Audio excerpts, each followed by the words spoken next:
Congresswoman, you join us at what seems to be maybe the apex of the American experience. I just don't think I've ever experienced a better 3 weeks of my life. And you were regularly on the program warning us that this would be epic, but I wasn't prepared. I'm sorry I didn't listen to you. It's a whole lot better than what it was when I first got elected, that's for sure. We're here for, I actually just left the oversight hearing where you saw that meltdown just occur on Elon. So it's been quite interesting. There's Elon derangement syndrome here in Washington. Let's go ahead and grab that, boys, if we can, if there is a proper meltdown. Can you explain to us what happened, and then we can jump into Doge and some of its work?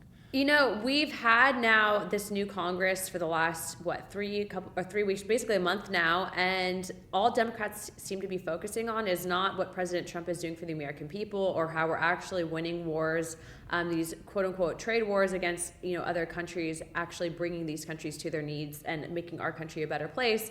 But what they're really focusing on is Elon, and so you're seeing them constantly. I think yesterday there was protests on the Hill on Elon. It seems like every single day I'm hearing Elon's name in some capacity. And so I really hope these people can get serious and get back to work, because it's pretty wild to watch. They're really angry that Elon's shadow government is dismantling their shadow government. They're so upset about it. You know what's so crazy, though, is when you actually look at what Doge is doing, all they're doing is basically showing actual taxpayer-funded receipts for programs that were completely unacceptable that we were even funding in the first place, and yet somehow he's now the biggest boogeyman they've ever seen. I would argue, though, no one ever complains about George Soros really engineering world governments and really backing a lot of these Democrats, and yet they're supposed to be painting Elon Musk as the boogeyman. So it's really hypocritical. It's an unbelievable cringe fest, and we've been playing some of the. Can you just pop it up as B-roll? Some of your colleagues having menopausal, hysterical, truly medicated meltdowns about Elon Musk. This is the cause majeure for them. Like, this is it. Like, they're saying they're going to burn down in these clips. Congresswoman, they say they're going to burn down the city. This is time to shut down all of Washington D.C. and burn it all down because of Elon Musk. I thought they loved immigrants. You're right. Yeah. I thought they loved African Americans. It's pretty crazy to see. A lot of these people, again, they're siloed in this DC bubble. But when you go and talk to normal Americans, remember, President Trump just didn't win the Electoral College. He won the popular vote. That means that people across every race, color, and creed, and also socioeconomic status, really voted for him to be president. And they love the message that he's bringing. Right, he is following through on all of his campaign promises. People wanted border security. People wanted the deportation of violent criminals. They wanted to protect our young people. They want to stop the fentanyl pouring into our streets, and they want to really help combat inflation. And President Trump is doing all these things. But I really think that the Democrat propaganda machine, they need a boogeyman, right? So they've painted Elon to be this big boogeyman that they can all attack. But what they're not realizing is, look, full transparency, I hope that they continue hitting that, because I think it's a losing message. I think everyone loves Elon, and I think that they appreciate what he did for free speech and purchasing X. But looking at it from an actual political perspective, and then also seeing what Doge has done, what President Trump has done, Elon's not breaking any rules. An oversight, they just tried to subpoena him. They didn't want to do anything when Garland ignored a subpoena. In fact, every single Democrat voted against that inherent contempt vote that I brought to the floor. So again, this is just them losing. They're grasping at straws. They're trying to paint a boogeyman, but they have to be careful with the rhetoric, because as we saw with President Trump, people will get violent, and someone tried to, assassinate President Trump not just once but twice. Yeah. And so if they're making calls of violence, they also should be held accountable. Yeah, that's right. It's such a great point. Like, didn't they just indict Trump in D.C. for calls to violence? And now there's a new sheriff in town. Let's talk very quickly here, Congresswoman, about the FBI, the CIA, oversight that you've obviously done and hit brick walls up against the FBI and CIA. Now there's massive purges going on inside of those organizations. This is necessary. And can you explain what the buyouts are for? So everyone at the CIA gets a resignation letter yesterday. Lots of how's that going? Lots of FBI agents effectively being fired right now, and maybe more to come with 5,000 involved in January 6th. What a shakeup. Well, look, the whole, I think, goal and objective of what initially the CIA was established to do and the FBI was established to do has become perverted over not just one administration, but many administrations, right? And so they're not even anymore focusing on going after terrorists. They became weaponized against the American people. Remember, they were going after people that were attending church because they were pro-lifers. They were going after people that were peacefully protesting out front of pro-life clinics. That should not be the scope and the objective of the FBI or the CIA. And frankly, what we're seeing is President Trump came in and has seen that there has been absolute indoctrination of some of these agents, and more, instead of focusing on tackling crime, tackling terrorism, pushing of an ideology and weaponizing them against the American people, almost like you would see a secret police do. And that's really, I think, what they were becoming. And so what President Trump has done, what the administration has done, and really what the new director of the CIA has done and the new director of the FBI has done, is they're taking the politics out of what those organizations are supposed to be. And that's how it should be. Justice is blind, if you will. And so really what they've offered is these people at the agencies the opportunity to basically leave, basically receive funding in order to do so and carry on with what they want to do, but it's not going to be in the federal government if they are going to be continuing to be engaged in a weaponized system. That's not going to stand anymore. And so I support what the administration is doing. I've talked to many agents that have done incredible things, to include obviously investigating things that I believe saved my life. But look, at the end of the day, everyone has stated that it has become political, that it's more focused on DEI instead of crime solving, that it's more focused on going after the American people because they might have a flag out front of their house that says, appeal to heaven, which was that very historical flag that General George Washington had during the Revolutionary War. And so, again, I look forward to these purges happening. I think that it needed to happen a while ago. But I actually just posted a meme, Benny, and as you're seeing with what we are uncovering, the laundering operation of tax dollars under USAID that was funding the CIA's dirty work. I mean, these were things that, to Eli Crane's credit and Representative Gates' credit, back in the 118th Congress, they were fighting. They're trying to expose, and our own body fought against that. So we have a lot of work to do, but it helps having the 800-pound gorilla and the 800 other pound gorilla in Doge. So we're happy. Here's the meme: USAID, my tax dollars, somehow also my tax dollars. So this is a story that's broken and going completely thermonuclear. The Politico funding from USAID, but not just Politico, the BBC. Why are we funding the BBC? New York Times. This seems like prima facie political corruption. Now my inbox is filled, Congresswoman, with people sources coming to me being like, oh, like this Politico reporter, they were literally on the government payroll. Their job was to bury stories at the Department of Transportation to protect Pete Buttigieg, to publish, there was paid propaganda. I'm getting people coming to me from inside of the federal government saying, no, you don't understand. These Politico reporters were like PR agents that the federal government was paying for to protect Joe Biden. And what you can see here is the exponential increase in Politico funding as soon as they published the Hunter Biden laptop psyop on the American people to rig the election. Look at this. The federal government didn't fund Politico at all. They got pennies. And then as soon as they published that to rig the election in 2020, Politico just get this massive fire hydrant of federal funding. It sure seems shady, Congresswoman. It's extremely shady, but again, I think that a lot of the people who have worked as independent journalists have realized this about legacy media early on. I don't think that they realized how bad it became under the Biden administration, just this dragnet of control, and then using our taxpayer dollars to really suppress free speech. But it doesn't just stop there, Benny. I mean, this was also happening with taxpayer dollars. I mean, remember the Yoel Roth clip from Oversight last cycle? We uncovered that the Department of Homeland Security was working with CISA. They're doing the same thing, joint state actors. I mean, this stuff was all illegal activity, but if you don't have people in office who are willing to fight that, put forward the legislation, and you don't have the executive branch to actually codify that legislation, we end up in these positions. So, I mean, frankly, look, everyone knows that the media and the intelligence agencies have always had a friendly relationship. This is blatant evidence of it. For those people that are going forward and exposing it with the platform, I do believe that what Elon Musk is doing, he's doing at the risk of potentially his own life. And you're seeing people make threats, you're seeing people come forward, but this is not just something that goes away and everyone says, okay, you won, that's it, it's over. These are, I think, have been taking place for decades, operations to suppress information to the American people.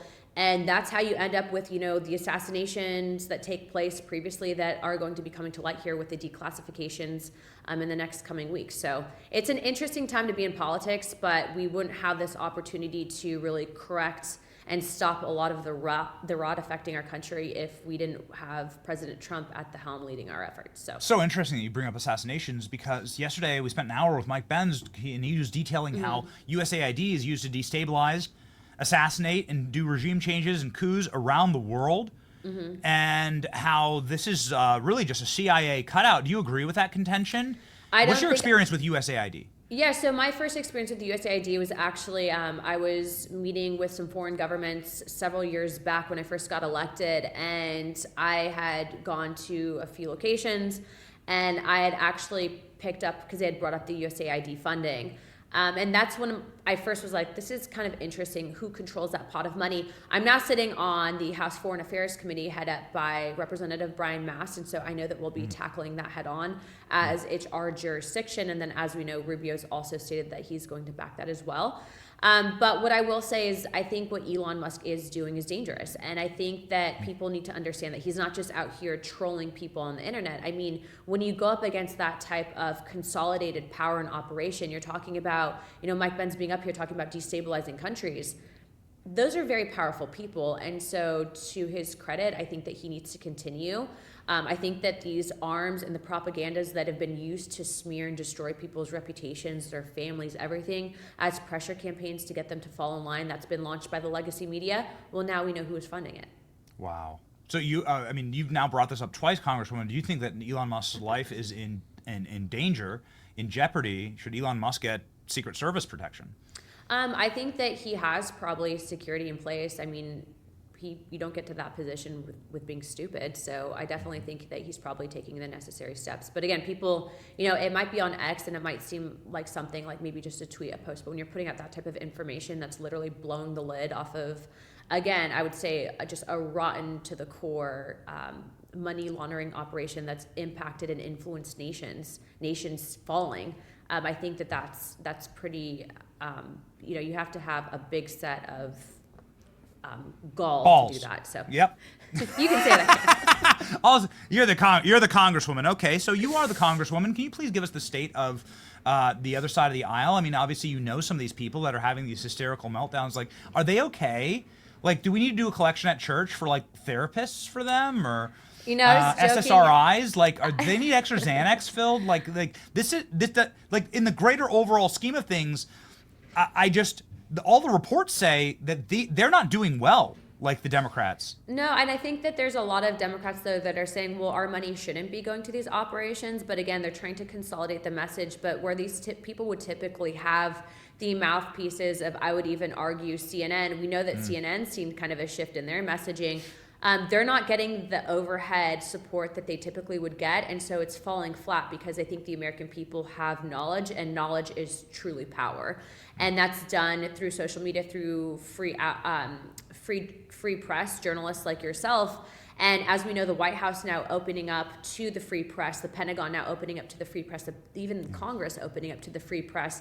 That is really changing the state of things. So, I mean, look, these people, if they are so obsessed with Elon Musk, I would definitely think that they need to talk to someone, because I don't sit on my phone all day long and think about what Elon's doing. I'm actually trying to do my job, best represent Pinellas County and the American people. But it's like you get dragged into these discussions because they're so obsessed. Like, I guarantee I'm gonna have to walk back to the committee because they're probably gonna try to do something crazy again, like maybe subpoena Elon Musk's, ex-wife, twice removed second cousin. Like, we don't know. These people are just unhinged. So we'll be here for the fight, but definitely not what I expected, especially out of them.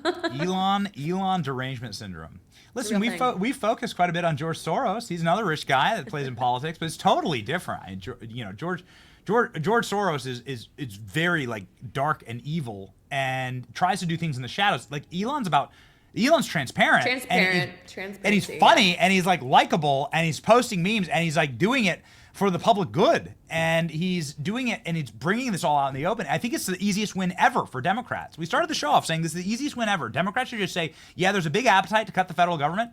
We're going to join with Republicans on some common sense cuts, and like say, yeah, okay, we're down with that. But like they're off a cliff, and I love it. It's delicious. They are, and I also think that this goes into the bigger discussion. Like, we know that a lot of these very radical, I would say, not even Democrats, but like progressive leftists, if you look at actually how they were elected, it's because these carve-outs were created in some of these states with the gerrymander, and they're actually drawn into these very blue areas. So I would argue that ideology is not even what truly represents what some of these blue dog Democrats are seeing. And they actually know that within their own party, there's a massive faction and a split. Look, Republicans, we might not get along, but like at a certain point, we're not going to be advocating for just like a total destruction of the United States. Yes. These people, not so much. And so you're seeing kind of this, I think they're just stuck in groupthink bubble, and they don't truly understand what the American people want. And right now, the American people wanted peace in the Middle East.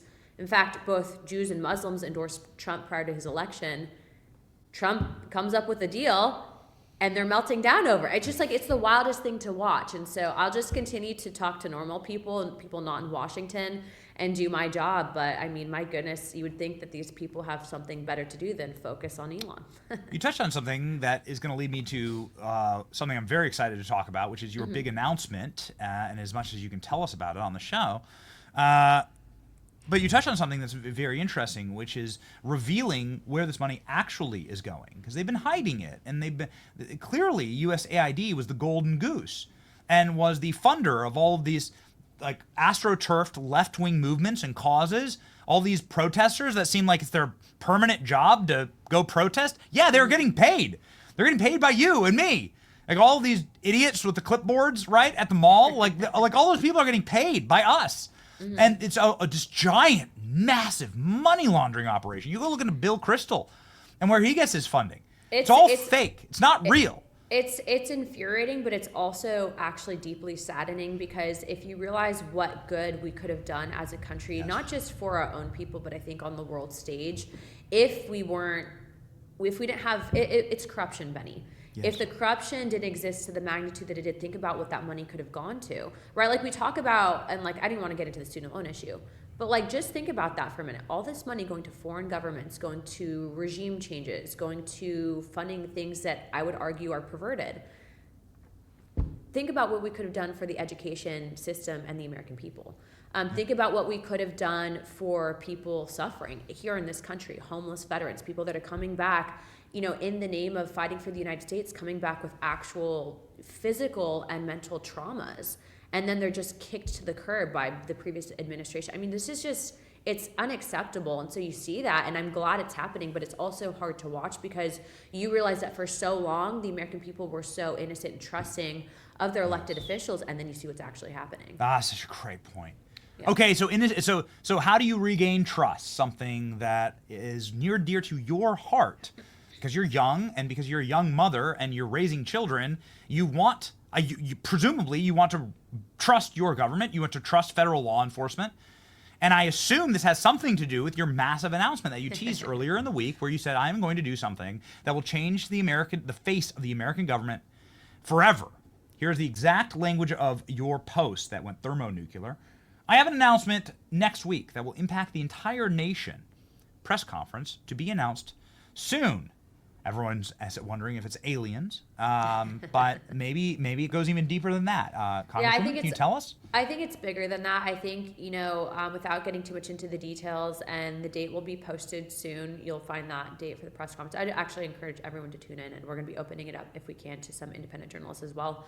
But I think that for far too long, people have been lied to by their government, and I think the way that you regain trust and you really help restore the nation, and I think bring back not just, I think, hope, but also, and remember, hope is contagious, but you really help it to secure it for future generations. I think that you have to have a fully transparent government. And so I won't get too much more into the details, but we're going to be doing something really big. So I am happy that I was entrusted with this, and I'm going to be doing some good stuff with some incredible people, and I'll leave it at that. Wow. Okay. So the obvious follow-up question there is, if you're talking about transparency with the American people into their government, Kash Patel on this program months ago saying it's time for a government declassification office. Is it going to be something like that where we'll be able to actually not have any more state secrets? Something like that? I will wait till the press conference, but what I will say is that, the Senate has a job to do. They would do right by the American people and do right by, I think, themselves if they don't block the confirmations of RFK, Tulsi, and Kash Patel. Yes. And we'll just leave it at that. Okay, all right. So more transparency. You need that in any. You need that in any trusting relationship. It's actually an abusive relationship if you keep something from your spouse. If you're secretly hiding and going around behind their back, like that's seen as an abusive relationship by everyone. I was talking to someone last night and they brought up a great point. And when we fought for independence from the King of England, right? We ultimately said that we are a sovereign as an individual, that the individual U.S. citizen has the exact same rights as you do, and we don't answer to you. Our freedoms come from God inherently. That is such a powerful concept. And so when you have people in government, when you have offices, when you have departments, an entire system that's stacked and then creates a system that operates in secrecy, that in itself, Benny, is not a truly free country. And so JFK was right. A lot of people who have come before me, there are a lot of people in office now, a lot of people who've come before me, Democrats even, fought for that. And so why would we allow this type of behavior to we have 2 years to change the country for, I think, arguably generations to come. So why would we not take that opportunity? Can you just really quickly here, when you say JFK was right, can you expand on that? Just in his speech that he gave on secrets. You can't operate in secrets. Yes. Boy, JFK found out the old-fashioned way that there are some major powers that you cannot run up against. Donald Trump damn near found that out as well on the campaign Donald trail. Trump, and to what I was saying earlier, Elon is doing that. And so, yeah, Elon might be the rocket man, but he's also doing some great things that I think people don't fully understand the magnitude of what it is. And so I would just argue that people understand what he's doing. Yes. Okay, so in closing here, Congresswoman, based on this announcement and everything that you're doing, I mean, it really does seem like I've woken up in a different country, actually, than the country I've lived in for the last 30 years. And it's really exciting. And I don't think that there's anyone who can stop this campaign of shock and awe. Also, Donald Trump's gotten rid of all the lawfare money, right, by stopping USAID, by cutting off the money train. But it's so precise in everything. Like, it's been planned and it's being flawlessly executed in a way that you cannot. I mean, like, it's flawless. It's actually quite impressive to watch. It is. So your outgoing message to resistance libs, that might be burrowed inside the government, like what FBI agents that ran down J6ers, what's your message to them? If you did do that, you should probably quit. But aside from that sometimes when you, for example, if you have a baby that's sick and the medicine is going to help that baby and the baby doesn't want to take the medicine, you have to figure out different ways to give the baby the medicine, and ultimately the baby takes the medicine and gets better. This is medicine. Yeah. Strong medicine, Congresswoman. Strong medicine. We look forward to a dose of that with your announcement. You have us on pins and needles. Congresswoman. Thanks, everyone Benny. Everyone follow the Congresswoman, please. Right here, 262,000 Americans make freedom fighters strong. See ya. Thank you.